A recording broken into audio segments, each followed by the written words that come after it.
पहले के लोग कहा करते थे कि लोगों को 3 मौका मिला करता है और तीनों मौका में वह इंसान अगर खुद को नहीं सुधार पाता है, नहीं सँभाल पाता है, तो चौथा मौका कोई नहीं देता। लेकिन अभी का जैसा दौर आ गया है, वक़्त आ गया है, लोगों को 3 मौका नहीं तो 1 मौका ज़रूर मिलता है। एक व्यक्ति ऐसा ही होता है, किसी तरह के किसी के पास लड़ाई होता है और वह एक व्यक्ति को गोली मार देता है, लेकिन उसके स्थानीय लोग तुरंत हॉस्पिटल लेके जाते हैं, उसका जान बच जाता है। लेकिन अपना रवैया नहीं छोड़ता, जिसके कारण वह दोबारा उसके ऊपर गोली चलाता है और दोबारा में वह काफ़ी गंभीर घायल होता है। हॉस्पिटल में उपचार के दौरान वह अपना दम तोड़ देता है। हाँ तो नमस्कार दोस्तों, आप देख रहे हैं द रियल क्राइम और मैं आपके साथ रंजित नायक।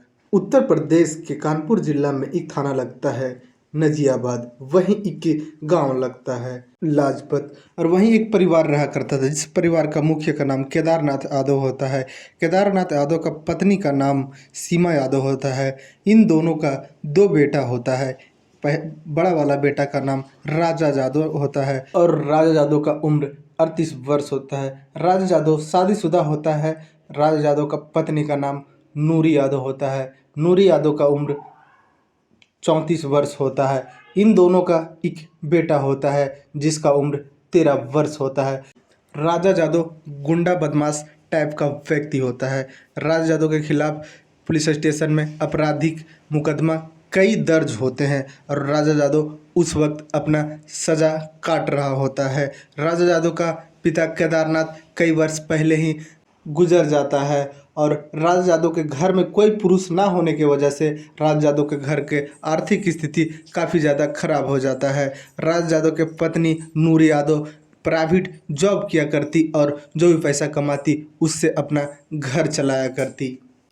लाजपत गांव के बगल में ही एक और गांव होता है जहां एक और परिवार रहा करता था जिस परिवार का मुखिया का नाम राजेश कपूर होता है। इसके 2 बेटे होते हैं। बड़ा वाला बेटा का नाम गौरव होता है और इसका उम्र 24 वर्ष होता है और छोटा वाला बेटा का नाम अमन होता है। और इन दोनों का एक चाचा होते हैं जिनका नाम दीपक होता है। दीपक केबल ऑपरेटर के काम किया करते और उसके साथ गौरव भी हाथ बटाया करता और गौरव पढ़ाई भी किया करता और गौरव पूरा तरह से काम भी सीख जाता है। और दीपक जिस दिन घर पे नहीं होता और कोई काम आ जाता वहाँ गौरव जाकर काम करके वो काम को किया करता और पढ़ाई भी जारी रखा हुआ था। इसी बीच राजा यादव के घर में केबल में किसी तरह का प्रॉब्लम आ जाता है और राजा यादव के पत्नी नूरी यादव गौरव के पास फ़ोन करती है और बोलती है कि हमारा घर के केबल में खराबी हो गया है, आकर इसे ठीक कर दो। गौरव नूरी यादव के घर जाता है और केबल को ठीक कर देता है। लेकिन नूरी को गौरव यादव का पर्सनालिटी काफ़ी ज़्यादा पसंद आता है और नूरी गौरव यादव पर फिदा हो जाती है, यानी कि पहले ही नज़र में नूरी गौरव यादव को दिल दे बैठती है। अब नूरी के घर में किसी तरह का कोई भी प्रॉब्लम होता तो गौरव यादव के फ़ोन करती और बोलती कि हमारा घर में ये चीज़ का प्रॉब्लम है और गौरव यादव तुरंत ही जाता और वहाँ उसके घर में प्रॉब्लम को ठीक करता। और धीरे धीरे गौरव को भी नूरी यादव के घर आने जाने से नूरी यादव से गौरव का नज़दीकियाँ बढ़ जाता है और दोनों एक दूसरे से प्यार करने लगते हैं और दोनों कभी कहीं कहीं घूमने भी चले जाते। इसके बीच में दोनों शारीरिक संबंध में भी आ जाते हैं और दोनों काफ़ी वक्त साथ में बिताया करते। कुछ दिन बीतने के बाद यह बात नूरी यादव के सास यानी सीमा यादव को पता चल जाता है। सीमा यादव अपना बहू को बहुत समझाती है कि गौरव को घर बुलाना छोड़ दो और गौरव के साथ बात करना छोड़ दो, गौरव से मिलना छोड़ दो। लेकिन कई बार समझाने के बाद भी नूरी अपनी सास की बात नहीं मानती। सीमा जो नूरी के सास होती है वह काफ़ी ज़्यादा मजबूर हो जाती है। उसके बाद अपने बेटे से मिलने पुलिस स्टेशन जाती है। राजा यादव से मिलने पुलिस स्टेशन में जब अपना बेटे से मिलती है तो हर सुख दुख बताती है और यह बात भी बता देती है कि हमारी जो बहू है नूरी यादव वह एक गैर लड़का से मिलती है, बात करती है, काफ़ी वक्त बिताया करती है। यह बात सुनकर राजा यादव आग बबूला हो जाता है और बहुत गुस्सा आता है। उसके बाद राजा यादव जेल से निकलने का इंतजार कर रहा था। 13 दिसंबर 2023 को राजा यादव को जेल से बेल पर बाहर किया जाता है और वह जैसे ही जेल से बाहर आता है सबसे पहले गौरव से मिलता है। गौरव से मिलने के बाद गौरव को बुरी तरह से पीटता है, गोली भी चला देता है गौरव के ऊपर। गौरव काफ़ी ज़्यादा घायल हो जाता है और वहाँ से राजा यादव भाग जाता है। उसके बाद वहाँ आ जा रहे लोग देखते हैं और तुरंत ही गौरव को हॉस्पिटल लेके जाते हैं। हॉस्पिटल में डॉक्टर से उपचार के दौरान गौरव कुछ दिन के बाद ठीक हो जाता है और यह बात जब पुलिस को पता चलता है तो पुलिस राजा यादव को पकड़कर पुलिस स्टेशन ले जाती है और फिर से उसे पुलिस स्टेशन में बंद कर देती है। कुछ वक्त बीतने के बाद जब गौरव पूरा तरह से ठीक हो जाता है तो फिर से नूरी का फ़ोन गौरव यादव के मोबाइल में आता है और दोनों फिर से बातचीत करने लगते हैं और मिलने जुलने भी लगते हैं। फिर जब नूरी के सास को यह बात के बारे में पता चलता है तो नूरी के सास फिर से अपना बहू को समझाती है, लेकिन उसका बहू नहीं मानती है। उसके बाद सीमा फिर से जाकर अपने बेटा राज यादव को जेल में जाकर बताता है कि फिर से नूरी जो है वह गौरव से मिलना जुलना चालू कर दी है। अब राजा फैसला कर लिया था कि गौरव को रास्ता से हमेशा हमेशा के लिए हटाना होगा। राजा यादव अपना एक दोस्त को जेल में बुलाता है जिसका नाम मनीष होता है। मनीष को बुलाकर बताता है कि एक लड़का को हमेशा के लिए इस दुनिया से उठाना है। मनीष भी तैयार हो जाता है और एक दिन चुना जाता है 6 फरवरी 2024। 6 फरवरी 2024 के रात को 8 बजे गौरव को मोबाइल में फ़ोन आता है और उधर से फ़ोन कर रहा व्यक्ति बोलता है कि हमारा घर का केबल ख़राब हो गया है, आकर इसे ठीक कर दो।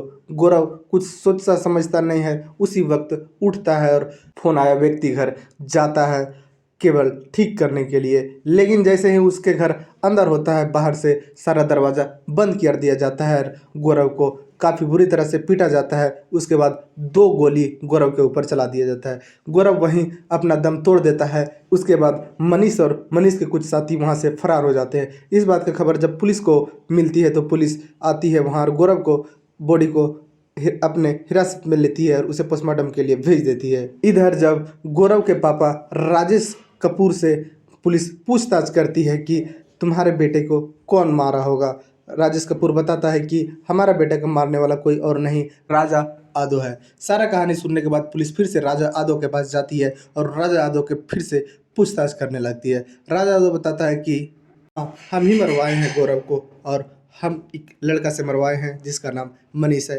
पुलिस उस मनीष को उठाती है, मनीष से फिर पूछताछ करती है। मनीष भी अपना जुर्म कबूल कर लेता है, बताता है कि गौरव यादव को हम ही मारे थे। और एक दिन 12 तारीख को नूर यादव पुलिस स्टेशन फ़ोन करती है और बोलती है कि हमारी सास को हमारे ही घर में कोई व्यक्ति मार के हमारे घर से भाग गया है और हमारी सास हमारे घर में मृत हालत में पड़ी हुई है। पुलिस आती है नूरी के घर।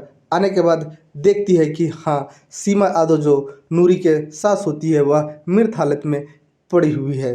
पुलिस बॉडी को कब्जे में लेती है और उसे पोस्टमार्टम के लिए भेज देती है। इधर नूरी यादव से पूछताछ करने लगती है। नूरी यादव से पुलिस पूछती है कि जिस वक्त तुम्हारी सास को मारा गया था उस वक्त तुम कहाँ थी। नूरी यादव बताते हैं कि उस वक्त हम मार्केट गए हुए थे। लेकिन नूरी यादव के आवाज़ में लड़खड़ाहट था, नज़र में भी कुछ और ही बता रहा था। पुलिस को कुछ नूरी यादव पर डाउट होता है। पुलिस नूरी यादव से सख्ती से पूछताछ करने लगती है। तब तक इधर नूरी यादव के जो ननद होती है वह अपना ससुराल में ना रहकर मैके में ही रहा करती थी और उसकी ननद बोलती है कि हम गौरव के चाचा दीपक को और अपने भाभी नूरी को एक साथ देखे थे।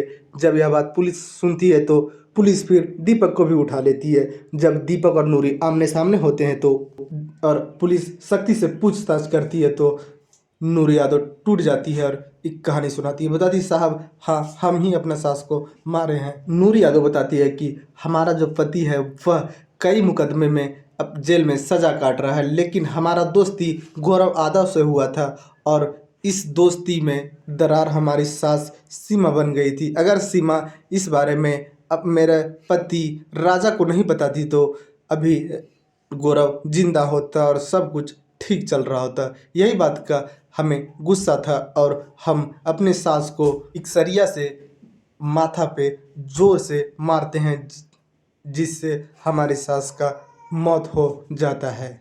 उसके बाद नूरी से पुलिस पूछती है कि वह सरिया कहाँ है। नूरी बताती है कि हमारे घर के छत पे कूलर के नीचे है। पुलिस को उतना समझ में नहीं आता, फिर पुलिस नूरी के लेकर नूरी के घर पे पहुंचती है। नूरी के घर पे पहुंचने के बाद पुलिस उसके घर के तलाशी ले रही थी, तभी तक नूरी अपना घर का कुत्ता पुलिस पे छोड़ देती है। पुलिस पे जब कुत्ता भौंकने लगता है, पुलिस डर जाती है और घर से बाहर हो जाती है और नूरी अपने आप को घर में कैद कर लेती है, यानी कि दरवाजे हर चारों तरफ से बंद कर देती है। कुछ देर बीतने के बाद नूरी के घर से धुआं निकलने लगता है। उसके बाद पुलिस किसी तरह से दरवाज़ा तोड़कर अंदर जाते हैं।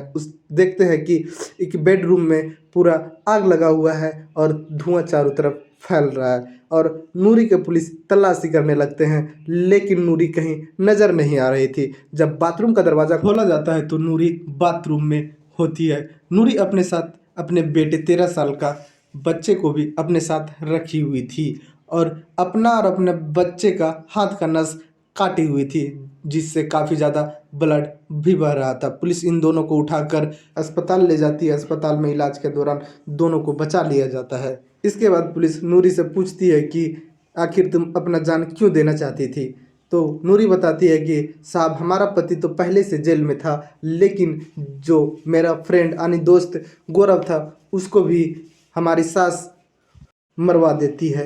अब हम किसके सहारे जिएंगे और हमारा गुजर बसर कैसे होगा। यह बात जब पुलिस सुनती है तो पुलिस को भी लगता है कि एक महिला को पुरुष के बगैर जीने में कितना दिक्कत का सामना करना पड़ता है, शायद वह महिला ही समझ सकती है। फिर पुलिस इन सारे लोग के ऊपर चार्जशीट तैयार करती है और मामले को कोर्ट भेज देती है। इस कहानी में इतना ही। जय हिंद, जय भारत।